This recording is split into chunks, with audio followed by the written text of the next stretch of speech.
सोमनाथ ज्योतिर्लिंग को गुजरात में स्थित 12 ज्योतिर्लिंग में से सबसे पहला माना जाता है। अतीत में कई आक्रमणों के कारण और शासकों द्वारा बार बार विनाश के बाद कई बार पुनर्निर्मित किया गया। ये स्पष्ट नहीं है कि सोमनाथ मंदिर का पहला संस्करण कब बनाया गया था।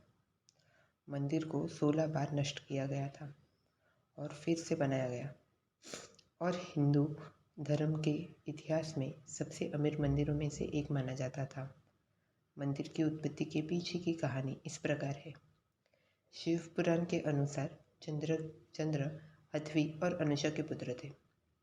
उनका विवाह दक्ष प्रजापति की 27 कन्याओं के साथ हुआ था। अपनी 27 पुत्रियों का विवाह चंद्र से करते समय दक्ष ने चंद्र से एक वचन मांगा।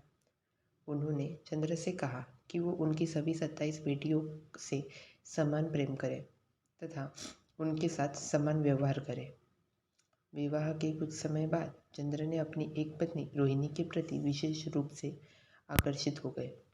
वो अपना अधिकांश समय उसके साथ बिताता था और अपनी अन्य पत्नियों की उपेक्षा करता था। रोहिणी को दी गई वरीयता को देखकर दक्ष की 26 पुत्रियां अप्रसन्न हो गई। वे अपने पिता दक्ष के पास गए और सारी स्थिति बताई।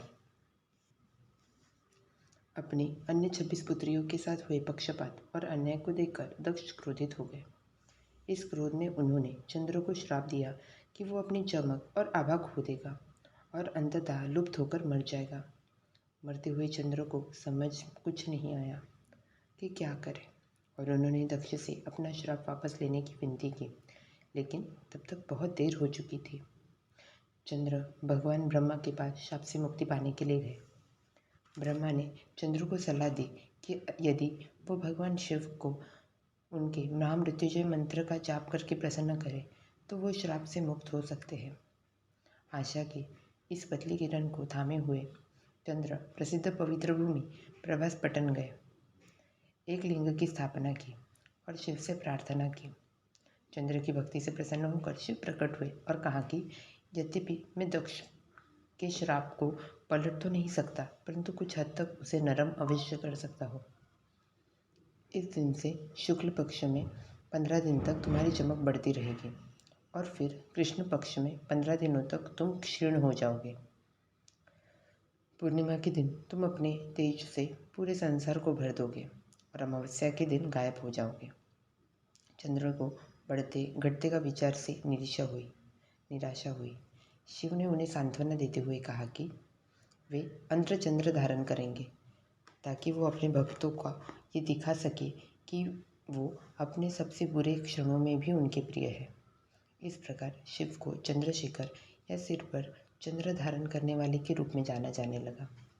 तभी से भगवान शिव ने सोमचंद्र नाम धारण किया और वहाँ सदा के लिए निवास करने लगे।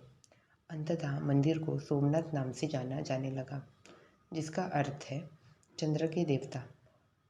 शिव का आशीर्वाद पाकर चंद्र को पुनः जीवन प्राप्त हुआ और इसी कारण इस शहर को प्रभास भी जाना जाने लगा। मूल सोमनाथ मंदिर का निर्माण चंद्र ने शुद्ध सोने से किया था, जिसे बाद में रावण ने चांदी से, कृष्ण ने चंदन की लकड़ियों से, अंततः भीमदेव ने पत्थर से पुनर्जीवित किया था। इसके बाद मध्यकालीन शताब्दियों में आक्रमणकारियों ने इस मंदिर पर कई बार हमला किया। नवीनतम मंदिर लाल पीले पत्थरों से बना हुआ है।